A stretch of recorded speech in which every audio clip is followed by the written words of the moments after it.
Welcome in, everyone. From Zion to Zero Chill, a week of sports soap operas. Zion Williamson's seventh NBA season marks a brutal reality. He has now missed more games than he's played. So, how should Zion's legacy be viewed if availability, not talent, continues to shape his career? He has generational ability. When he's on the floor, he's one of the most efficient and unstoppable interior scorers in the league. But there's an availability crisis. As mentioned earlier, he's missed 278 games, and every playoff opportunity, they made the playoffs twice, every playoff opportunity has overshadowed his production and stalled the Pelicans' ceiling. Future trajectory, his career narrative hinges on whether he can stay healthy long enough to impact winning when it matters. So after 53 years, how does the Knicks finally breaking their 53-year drought change the way we talk about long-suffering franchises across American sports? It reframes the Knicks' identity. Instead of being the face of NBA futility, they now become a model for how a massive pressure-filled franchise can rebuild, stabilize, and finally break through. We'll come back to it a little bit later because the Villanova Knicks and maybe the Michigan Mavs, but it shifts attention to other drought franchises now that the Knicks are off the schneid. With New York off the list, teams like the Kings have gone 75 years, the Cardinals 78 years, and the Guardians 7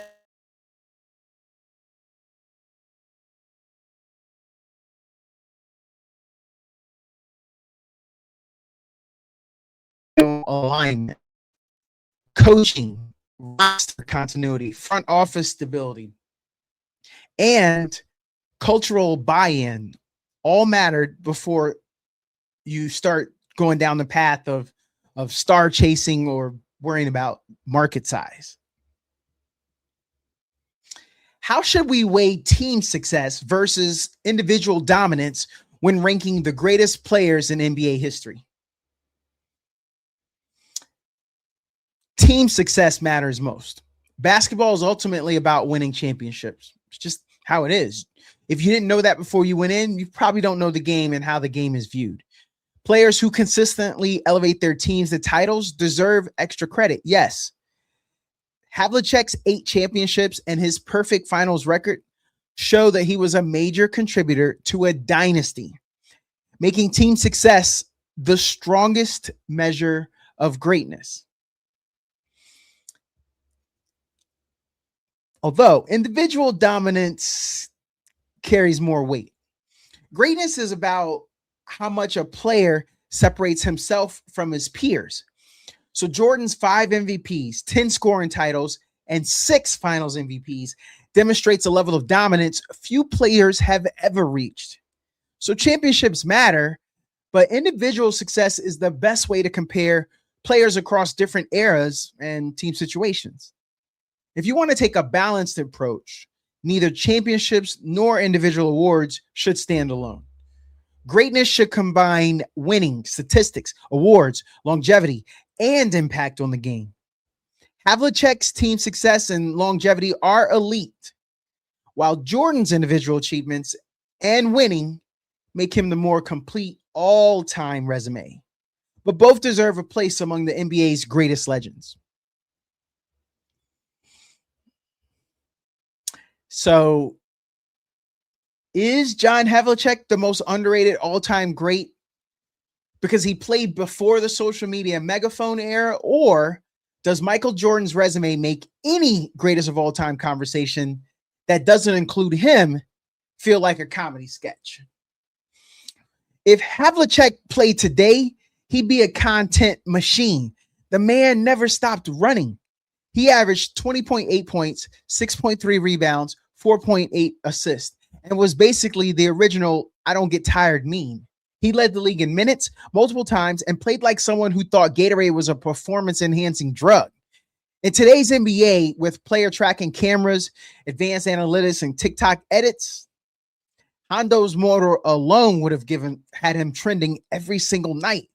He'd be Jimmy Butler's work ethic with Steph Curry's conditioning and Jrue Holiday's defense, and NBA Twitter would lose its mind. But Jordan's resume is the Thanos gauntlet. Every stone is a flex. 6 rings, 6 finals MVPs, 10 scoring titles, a defensive player of the year. Jordan's resume isn't a list, it's a threat. You can't hype Havlicek. Look, I'm going to be open-minded. If you're excited about Havlicek, I want you to be excited. And he does deserve more love. But MJ's career is basically the NBA's version of a cheat code that someone hasn't patched. It's even if Havlicek had today's media machine behind him, he's still run into the Jordan wall, and that wall is 6'6", wearing 23, and averaging 30 a night. The real question, are we underrating Havlicek or overprotecting Jordan's mythology? Havlicek won 8 championships, made 13 all-star teams, and was all defense 8 times. That's not a resume. That's a LinkedIn flex. But Jordan's mythos is so strong that even mentioning another name in the GOAT conversation feels like you're committing basketball blasphemy on live TV. So the debate becomes, are we ignoring Havlicek because he played before the highlight era, or because Jordan's legacy is basically wrapped in bubble wrap and guarded by the Secret Service? How seriously should the Spurs consider adding LeBron at this stage of his career? And would the upside justify reshaping their roster to make it happen? San Antonio has the cap flexibility to outbid most contenders, giving them a legitimate financial edge. LeBron's versatility and playmaking would immediately elevate the Spurs' young core without disrupting Wembanyama's development. The mutual respect between LeBron and Popovich makes San Antonio a more realistic destination than people assume. How does a moment like Cape Verde's 40-year-old goalkeeper Vozina's debut reshape the way we think about age, opportunity, and who gets to become a hero on the world stage? A lifetime of grinding. Vozina spent decades playing in smaller leagues with little spotlight, building resilience and experience that finally paid off when he stepped onto the World Cup stage at 40. His patience was rewarded. Most players peak in their 20s, but he kept working, kept believing, and refused to let age close the door on his dream, making his debut feel like destiny arriving late, but right on time. And he was prepared for the pressure because he'd lived through years of being overlooked. He walked into the biggest match of his life with nothing to lose, and that freedom let him play the game of his life. Dylan Jones became a 2-time NBA champion in his first 2 years after winning titles with the Oklahoma City Thunder in 2025 and the New York Knicks in 2026. Does winning a championship ring without playing in the playoffs carry the same value and legacy as earning one on the court? A championship is a team achievement.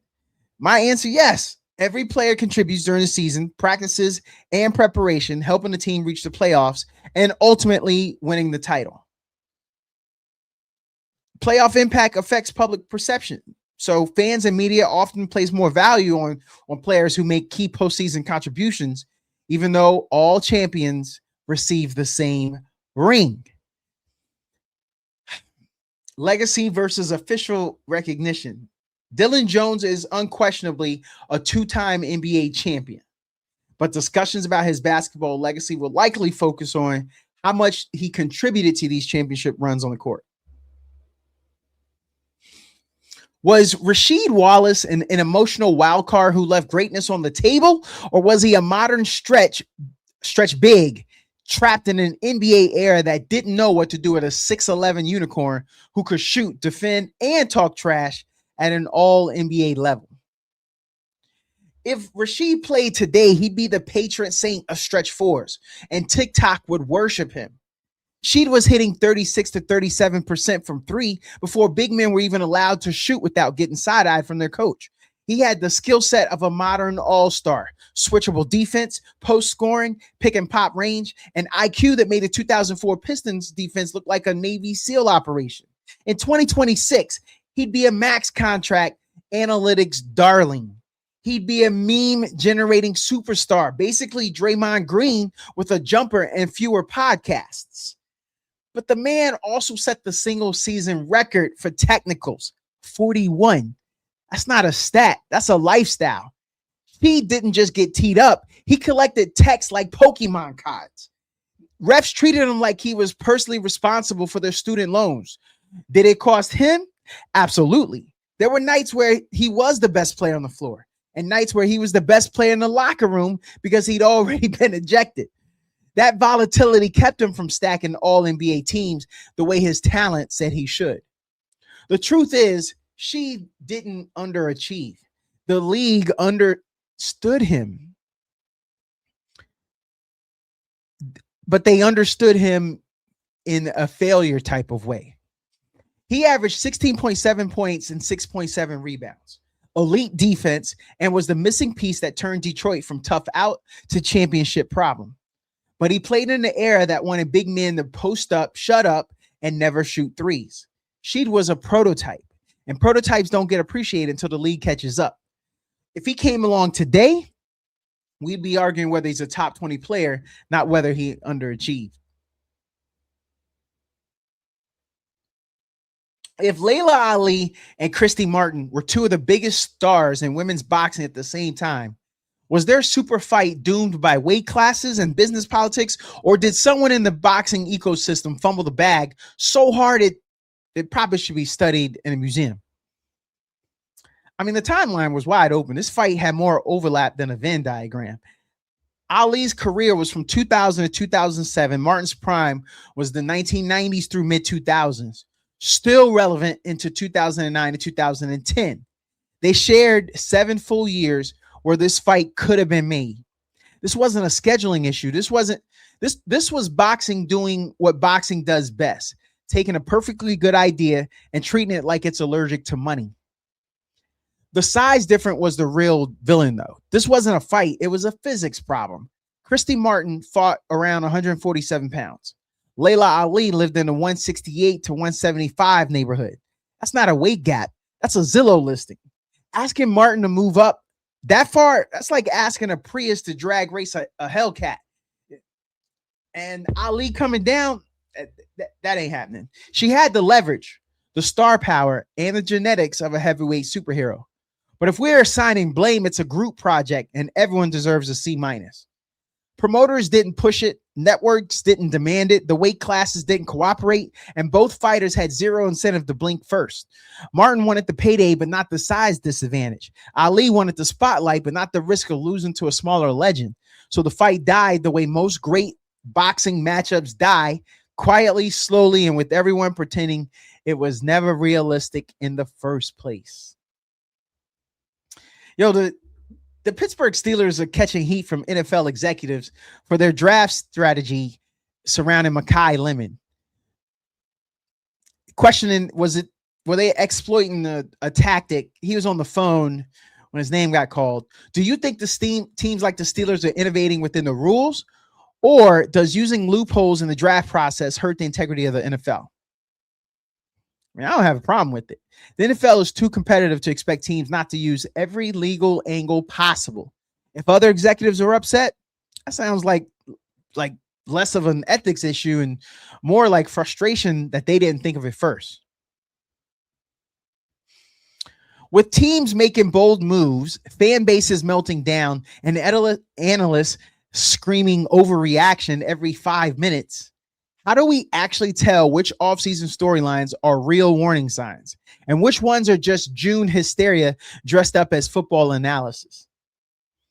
The Bengals are basically telling Joe Burrow, we fixed the defense, now please don't break again. Cincinnati went full HGTV makeover on the defense side.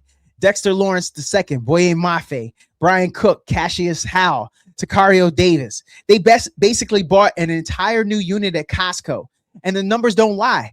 The Bengals were 10th in offensive EPA, but 29th in defensive EPA the past 3 years. That's like having a Ferrari engine in a car with bicycle brakes. This isn't an overreaction. It's a franchise screaming, we're wasting Burrow's prime. Somebody help us. The Raiders, we're not starting Mendoza until November. The plan is adorable and it's doomed. Every year a team swears we're not going to rush our rookie quarterback, and every year reality says that's cute. The Raiders have Kirk Cousins, a roster with more holes than a fishing net, and a number 1 pick in Fernando Mendoza, who fans will demand to see by week 5.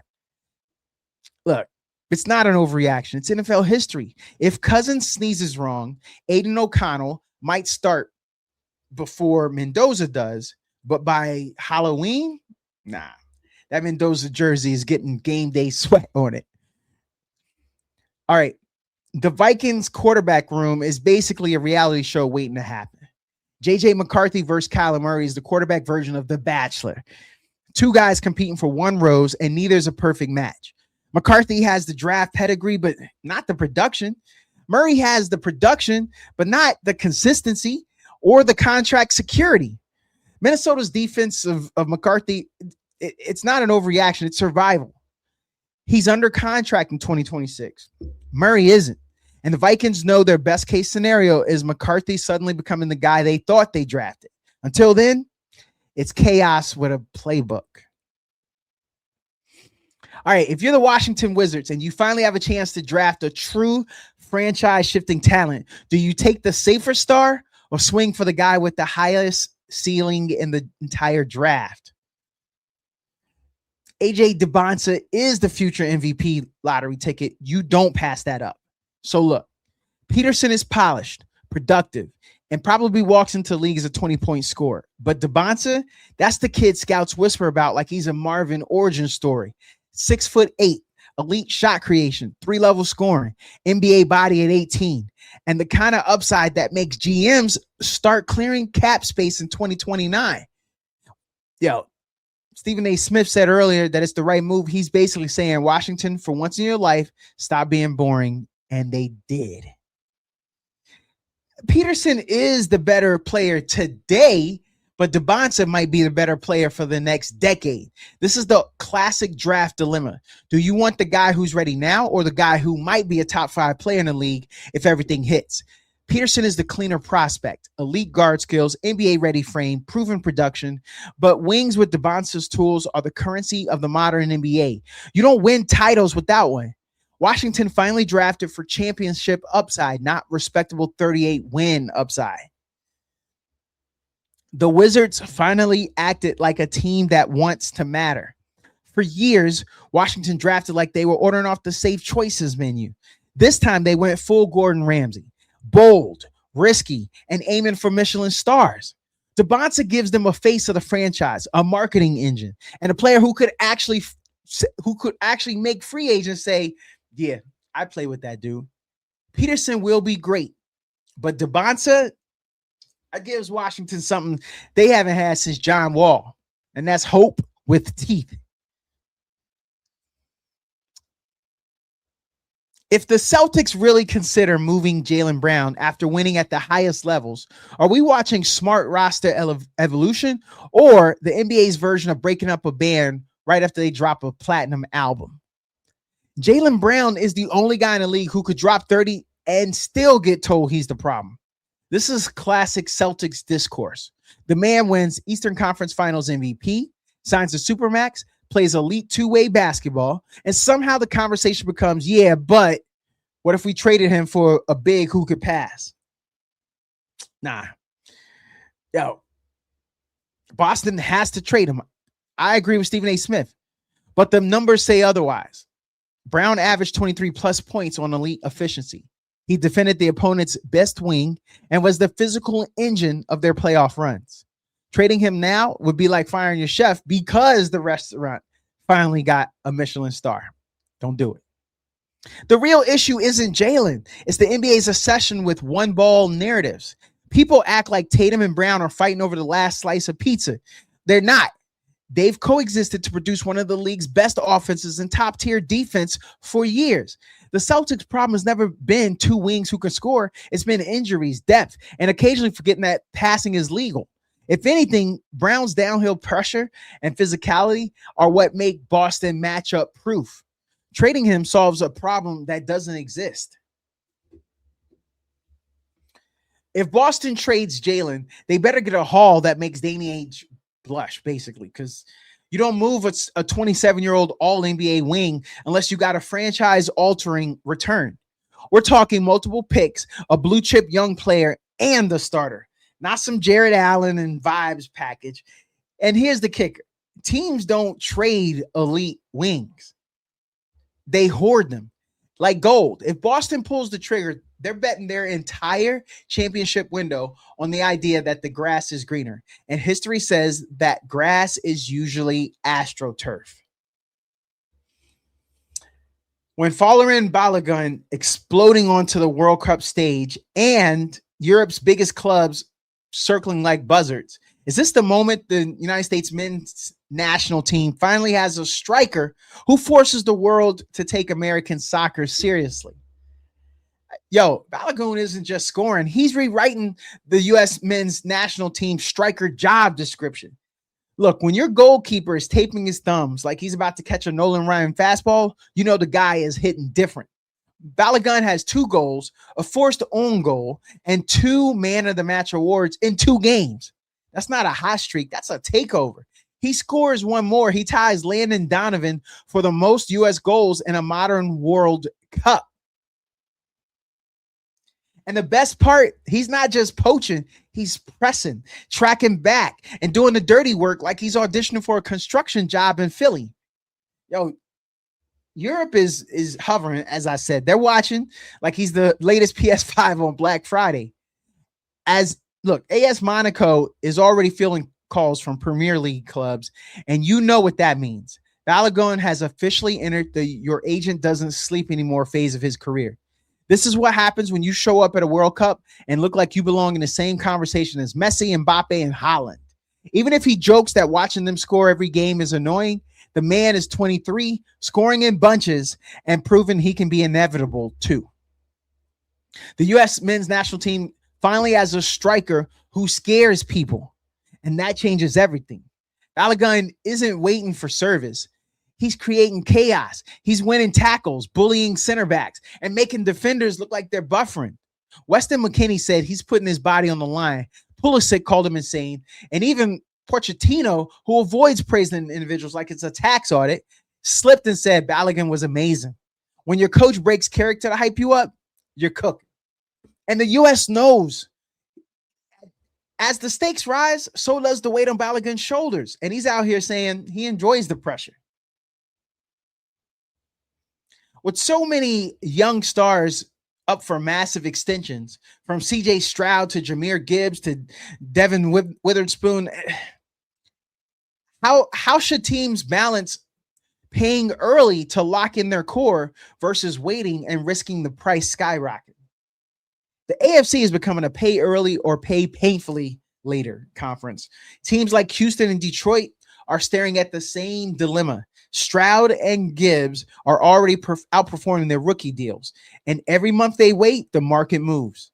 Look at how fast quarterback and running back numbers have jumped. If you believe these guys are your franchise pillars, locking them in now saves you from cap crushing extension 2 years from now. The AFC arms race is real and hesitation costs money. Miami's blueprint shows how extensions can define your identity. The Dolphins publicly labeled a chain, Brewer and Brooks, as their pillars, and they've extended 2 of the 3 already. That's a front off saying this is who we are, this is how we play, and these are the guys we're building around. It's clarity, and clarity wins in the NFL. When you know your core, you can draft, trade, and spend with purpose instead of scrambling every offseason. The defensive market is about to explode, and corners might lead the charge. Devin Witherspoon is the name nobody's talking about loudly enough. If he keeps ascending, he could reset the cornerback market the same way Sauce Gardner is expected to. And when one elite young corner gets paid, the ripple hits everyone. pass rushers, safeties, even linebackers. Teams that wait too long on their defensive stars are going to get caught in a price surge they didn't plan for.